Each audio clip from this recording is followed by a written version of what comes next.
creative crew. iPets, having fun with you. You can be our friends, the fun will never end. Teaching you to draw and paint. Learning step by step with simple shapes and styles. Sharing out adventures and happy smiles. Climb aboard and let's get started. Art pets, we are the art pets. Hi, how did you find drawing the Easter Bunny? Still a bit tricky, I'll bet. Cartoons can be harder than they look to draw, but keep practicing. Today I'm going to show you how to use colouring pencils, but the colouring pencils I'm going to use are watercolour based, which means I can use water over them to make them softer and flatter. It's a really lovely effect which I've enjoyed using, and I hope you will too. And because it's a cartoon, we'll be using flat colours with no addition of lights and darks. So, let's go! We're going to start with the idea of the little touches of pink on the inside of the ears and onto the likes of the nose and the pads on the feet. Now, as I said, I'm using colouring pencils because they're very quick and they're very easy, but also I'm using colouring pencils that are watercolour based. That is to say, having coloured them in, I can then take some water with my brushes and paint them down like a watercolour, and I'll show you how to do that, and it's brilliant because it adds such a lovely sense of softness and gentleness to it, and it's very great, exciting, and it's a lot of fun to do it. For that reason, I'm using watercolour paper, which is a little bit heavier than the paper I've been using so far, because it gives a little bit more opportunity if I need to use lots of water. Now, if you don't have watercolour paper, that's fine. You can use heavy card or heavy paper, and it will be okay. And even if the paper bubbles a little, it will always flatten out, not unlike when we were doing some of the paintings before. So I'm going to start with the inside of the ear here, and just using a hatching stroke, the same way as we do when we're doing our pencil drawings, here and here, put in some of that lovely soft pink. Then from there, onto the nose itself. Now, these colours seem quite strong now when I'm doing them with the pencil, but of course, when I put the water and the brush over that, it will soften them down considerably. And if I happen to go too soft, when it dries, I can just go back over it again with the colouring pencils, give it a little more strength. So it does give a lot of choice in terms of what I do or don't do. Into that space there. Those areas, and I'm starting, as I always do, with my positive space. So I'm doing Easter Bunny first, and then I'll do the Easter eggs, the likes of the sky and the grassy bits I will do later on. From there, I want to give Easter Bunny some nice blue eyes, so I'm going to come in with my darker blue, and just put a little bit of blue in here. Not going too heavy, because I don't want to make it too dark. I want to make sure that the black pupils stand out as well. So just around the idea of the pupil, I'm putting in some of that lovely blue there. Now, I had already decided that I'm going to make Easter Bunny a grey colour. So I'm going to take some of my grey, and my pencils are falling. Just there. So I'm going to take some grey and just very gently, using a hatching stroke, fill in the grey for the rest of it. Now, when you're doing something like this, where in the past, when we were doing the likes of the kitten, cute dog, we filled in all the space. When you're doing cartoons, you can leave little gaps and little spaces if you wish, but also you can work in flat colour. Because you've got your strong outlines, you don't have to depend on having lots of lights and shades to make your pieces look real. Now, if I wanted to get a little bit of shadow, or if I wanted to give a little more strength, I could simply just press harder onto the colouring pencil itself to give a little bit more shape or a little bit more shade into something. So every now and then, if I wanted to, I can add a little bit more depth and a little bit more structure into it in that way if I wish. From there, I'm going to take a little bit of red, and I'm going to add a little bit of red into the tongue that we drew in. So this space here, I'm going to make that a little bit. Ready? I need to put black in around there, so I'm going back to my marker, which actually I'll wait till the end, because oftentimes you have to do some touch-up, because especially if I use water, the colouring pencils become a little bit more painterly, and the black lines that you have can become a little bit more diminished. And so I'm going to wait and see what that looks like first. Now I'm going to start a little bit colouring on the egg, yellow onto the stripes here, and yellow is the colour of Easter because yellow represents rebirth, springtime, and so it's a really nice idea to use a little bit of yellow. And I think while I have it, I'm also going to put some yellow down onto the happy. Now I could, as I said to you earlier when I was doing out the drawing, I could simply use different colours on the lettering, but actually I'm going to keep it quite straightforward. I'm just going to go in and use the yellow on the happy, and what I do is I'll use a slightly different colour for the Easter. And again, just pressing with a certain amount of weight, especially with the likes of yellow, which is a soft colour and a very transparent colour. You can see that I didn't rub out all of my pencil lines, some of them are still showing through. And that's okay, it just adds a little bit of playfulness and a bit of freedom into what I'm doing. The same here. And unlike the paints, which can be take time to dry, etc. This can be very quick when you're colouring in. It's a really nice way to do it. From there, I will take, what colour will I use for Easter?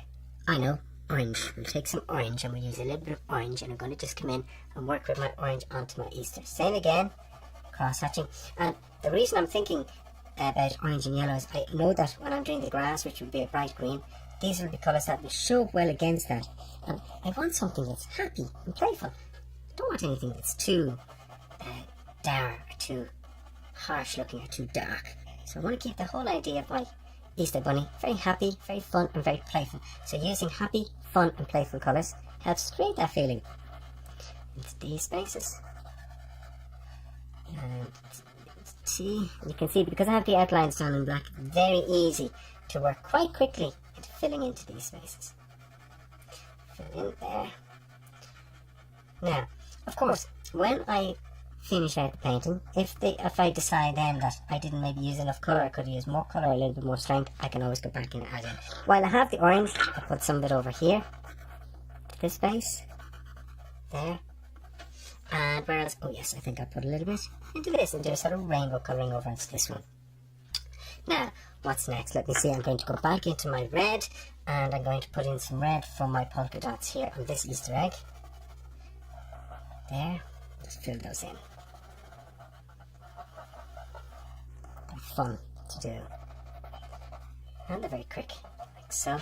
Now, so that stands out, I think I will go in and I will take a little bit of my, this is a lovely colour, it's like a turquoise colour, and I'll use that in here around the red.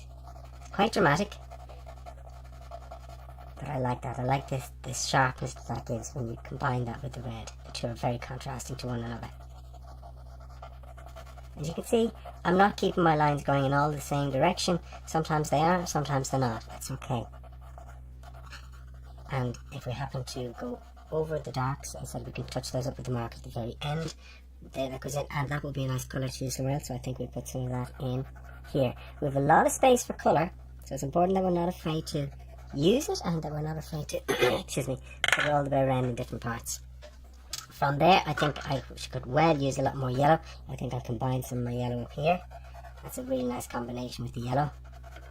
That space, like so. And then from there, I think I should make the centre of this flower yellow. So I'm just going along. I haven't got a plan. I'm just doing it as I feel I should, how I feel it works out as I go along. I'm not trying to be too neat and tidy or too planned with it. I have a nice purple here, a huge box of colouring pencils that you can't see just outside. And I'm going to use this purple colour because yellow and purple are very complementary to one another.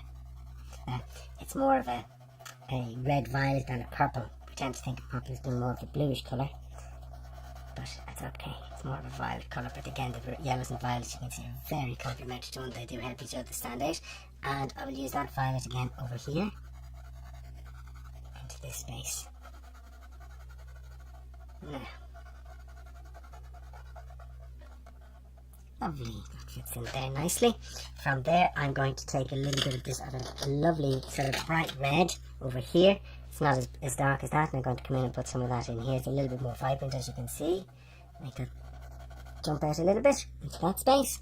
And I think I will use some of that on the petals over here, because I'm conscious of the fact that the greens will be quite bright. And once again, greens and reds are very complementary to one another. They help each other to stand out a lot. And I think I'll put a bit in here beside the yellow. There. And from there, I'm going to come in with, I have this turquoise colour. I'm going to use some turquoise and put that in there. Love turquoise. One of my favourite colours. It's such a playful and happy colour. And it makes everything seem so much warmer and happier. I have to use more of that because it's such a lovely colour. I'm going to put it into the middle of this flower there. And I will also put it over here. Into this. And there. Like that. Lovely. Now, from there I'm going to come in and I'm going to take a little bit of a soft green, and I might use that just here. It's more like a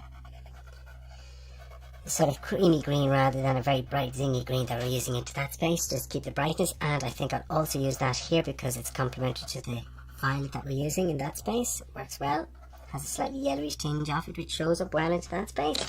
Now Before I decide on all the other little colours, I'm now going to come in and do a little bit of work on my background spaces, my sky and my grass. I'm going to start with my sky, and I'm going to start with a light blue towards the bottom. Now, just get my pencil up.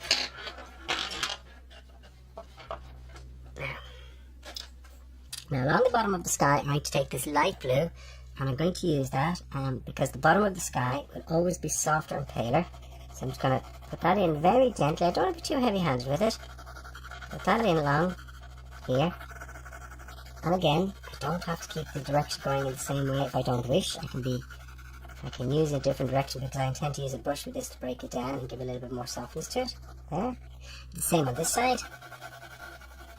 Just breaking into that space. Now I'm going to put that about halfway up the background, and then I'm going to use a slightly darker blue into that, going up to graduate and give a little bit more blue. So I'm going to come in and take my darker blue, and I'm going to use that across this area here.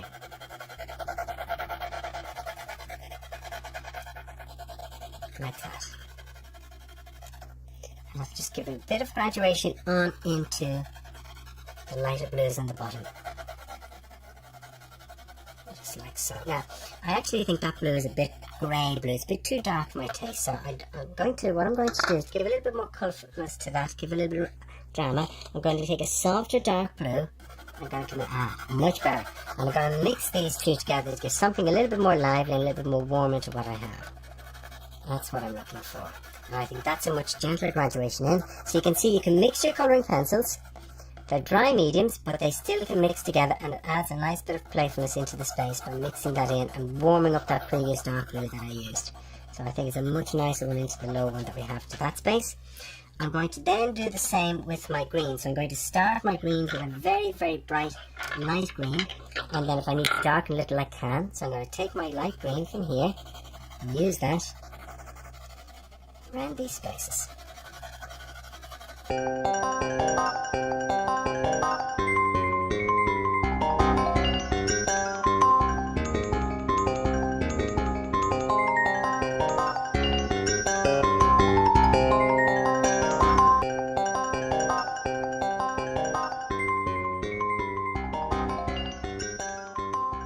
Now, I'm going to take a little bit of dark green and just highlight some of these areas here a little.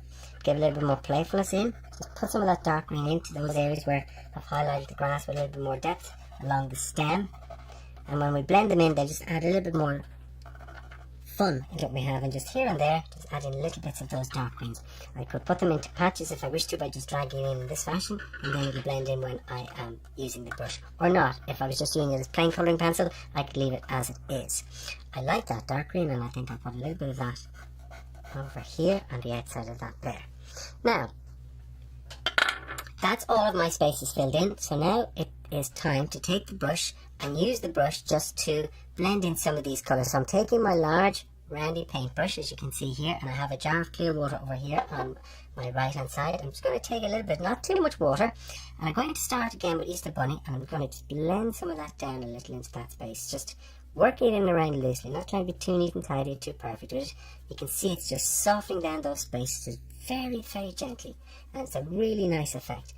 And just add a little bit more water, blend in, soften in around. And here and there, I'm just going to bring this watering effect around the various different elements just to get that softness. From there into the sky, you can see, oh, isn't that a really nice effect? And I don't mind if they bleed in a little into one another. In fact, I think if I were to let them bleed in a little, that would actually be a really nice technique. You can see it gives a lovely softness. And don't be afraid of the water. Don't be afraid to use plenty of it to get the effect that you're looking for. And it just brings a little bit of playfulness and drama. And bearing in mind that we can go back in, as I said before, with the marker once we do this, if we need to get a little bit more variation into that. So just drop in plenty of water into that space. You can see it softens those up and gives a lovely softness and gentleness into the surface of this. Beautiful. I love that effect. Let them just dribble into one another there, over on the top right hand side. It gives a lovely warmth, and you can see there's a little bit of unevenness, which is really nice because it adds a little bit of texture and playfulness and character into what we're doing. And you can also still see some of the lines. I'm going to take that and let that find its own space. Similarly, onto the grass, I'm going to do the same. I just rinse off the brush so there's no blue in it. I'm going to just soften all of this because it'll help just to make all the other things, the eggs and the lettering, stand out, and just block that in, and it gives a lovely flat background against which to show off the likes of the Happy Easter and the Easter eggs themselves.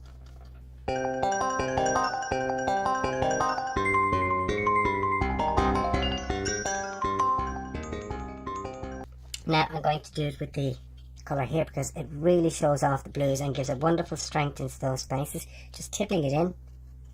What I intend to do in this is try and go back over my outlines again with my marker just to make sure they're nice and sharp. But this is just giving a lot more depth into these colouring pencils and a lot more strength, and it's also giving a nice softness into Easter Bunny. Just again on the pinks. And the same here onto these spaces. The nose, the red and the tongue, just give a little bit more depth to it. Of course the eyes, it'll really give a little bit more liveliness into the eyes there, to that space. From there, these other colours around, and as you can see, there's little areas where the colours are bleeding into one another. I think that's a really nice effect. I like it. I'm not looking for something that's too perfect. I like the slightly uneven quality of it. And each time I'm just dipping back into the water, cleaning it up and just coming back in, just touching up on those spaces. We'll do the same with the flowers. So I'm pretty much using a little bit of water on everything just to give a little bit more variation into the spaces themselves. And I do like the way, as I said, it gives a lot more depth into the spaces. Now, I'm going to let that dry for a little while, and then when it's dry, I'm just going to touch up on some of my pen work just to make sure that I'm happy with it, and maybe add in one or two little scratchy marks here and there. Now, as you can see, I've added in a few bits and pieces. I put in a number of movement lines around Easter Bunny, just to give the impression, for example, of his paw waving, or a little bit of movement. The idea of the Easter egg rolling down the hill, I have a few movement lines just here. I've gone back over the outlines to give it a little bit more strength, and it's important to do that. I've added in one or two details in terms of the designs to the Easter eggs, and I've made Easter Bunny look a little bit more uneven with a few little marks here and there. Now, just to finish off, two little things I'd like to try and do. I think the Happy Easter is a little bit weak, so what I'm going to do is I'm going to take my yellow marker. I tried it out already on the H, and I'm coming in and I'm just putting in some vertical line patterning down onto the individual letters, just give them a little bit more playfulness and a little bit more strength. So I'm using a yellow with the Happy, because the base colour there is yellow, and I'm going to use an orange for the idea of my Easter. So I'm going to just take my orange marker and just do the same there, just vertical lines to add a little bit of playfulness and a little bit of depth into the letters themselves, and it just gives a little bit extra feeling of design to what we're doing, and that's important. And once I have that done, the only thing that remains is to sign it.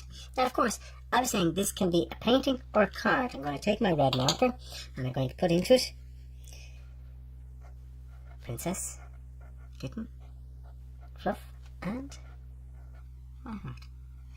What you could also do, either with a marker or with a pencil, if you wanted to make this a card for somebody special, all you do is take your pencil or a marker, and up here you could put to such and such, whoever it happens to be, Happy Easter, love from Captain Puppy Fluff, or Princess Kitten Fluff, or Molly, or Bella, or Sean, or whoever it happens to be. And that will make a very beautiful card. Of course, if you wanted to make it a full card, you can write on the back of it, or you could have it the same size paper twice, fold it over, and then open up like a normal card, and also decorate the inside, whichever you prefer to do. This brings us to the end of how to draw and paint a cartoon Easter Bunny. Even though it's a cartoon, I think it was a lot trickier than you might think. In my next video, I will show you how to do a much simpler cartoon version, and because it's holiday time, I'll post over the next few days. Remember, if you have any ideas of things you'd like us to show you how to draw and paint, please post them in the comments below, and as usual, don't forget to subscribe to keep up to date with our art adventures. Can't wait to see you all soon. Bye for now. Bye.